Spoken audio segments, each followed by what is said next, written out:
কলিকাতা বিশ্ববিদ্যালয়ে BA fifth সেমিস্টারের সকল ছাত্রছাত্রী, তোমাদের যাদের হিস্ট্রি সাবজেক্টটি পাস কোর্সে রয়েছে, অর্থাৎ হিস্টোরি এসইসি A2 পেপারটি তোমাদের যাদের রয়েছে, তোমাদের জন্য আজকের এই ভিডিওটি খুবই গুরুত্বপূর্ণ হতে চলেছে।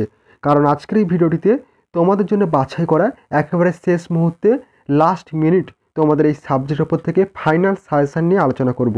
যে কোশ্চেন পত্রগুলি তোমাদের এবছর পরীক্ষার খাতায় আসার সম্ভাবনা খুবই রয়েছে। তোমরা অনেকেই রিকোয়েস্ট করেছিলে তোমাদের এই সাবজেক্টের উপর থেকে সাজেশান নিয়ে আলোচনা করার জন্য।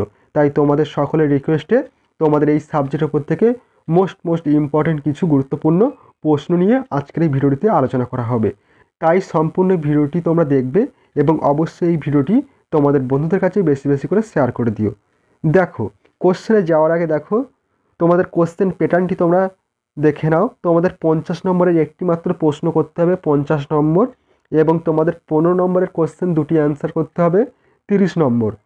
টোটাল তোমাদের 80 নম্বরের লিখিত পরীক্ষা হবে।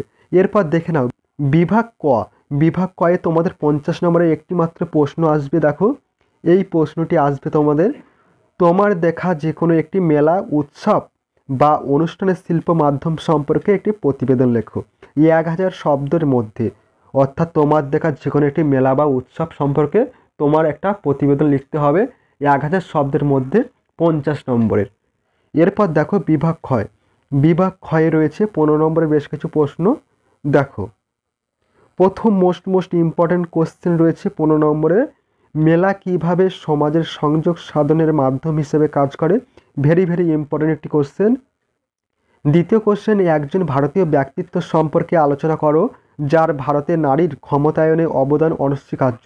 Very important question. এবং 3 নম্বর গুরুত্বপূর্ণ কোশ্চেন রাখা হয়েছে, ভারতীয় নারী অগ্রগতির পথে প্রতিবন্ধকতাগুলি কী কী। Very important question. এবং 4 নম্বর কোশ্চেন, ঐতিহাসিক পর্যটন কিভাবে জাতীয় চেতনার অনুপ্রেরণা হয়ে ওঠে। এবং 5 নম্বর কোশ্চেন, যে কোনো একটি ঐতিহ্যশালী স্মারক সম্পর্কে লেখো। Most important question. এবং 6 নম্বর কোশ্চেন, স্মৃতিসৌধের সংরক্ষণের প্রয়োজনীয়তা সম্পর্কে আলোকপাত করো। এবং 7 নম্বর, নর্মদা বাঁচাও আন্দোলন অথবা চিপকো আন্দোলন সম্বন্ধে যা জানো সংক্ষেপে লেখো। Very important question. এরপর 8 নম্বর কোশ্চেন রয়েছে, পরিবেশ সংরক্ষণের জন্য কী কী পদক্ষেপ নেওয়া উচিত বলে তুমি মনে করো। এবং 9 নম্বর কোশ্চেন, সুলতানি যুগের শিল্প ও স্থাপত্যকলা নিয়ে আলোচনা করো। এবং 10 নম্বর কোশ্চেন, ভেষজ উদ্ভিদের ব্যবহার সংরক্ষণ বিষয়ে নিবন্ধ লেখো। এবং সর্বশেষ 11 নম্বর কোশ্চেন, প্রাকৃতিক সম্পদের উপযুক্ত ব্যবহার বলতে কী বোঝায়। এখান থেকে মোস্ট ইম্পর্ট্যান্ট কোশ্চেনগুলি রয়েছে। দেখো, সবুজ টিক চিহ্ন দেওয়া 7-এর দাগের কোশ্চেন, 5-এর দাগের কোশ্চেন, 4-এর দাগের কোশ্চেন, এবং 3-এর দাগের কোশ্চেন, এবং 2-এর দাগ এবং 1-এর দাগের কোশ্চেনগুলি মোস্ট ইম্পর্ট্যান্ট কোশ্চেন। তোমরা অবশ্যই কোশ্চেনের অ্যান্সারগুলি ভালোভাবে প্র্যাকটিস করো। অবশ্যই কোশ্চেনগুলি তোমাদের পরীক্ষার খাতায় কমন পেয়ে যাবে।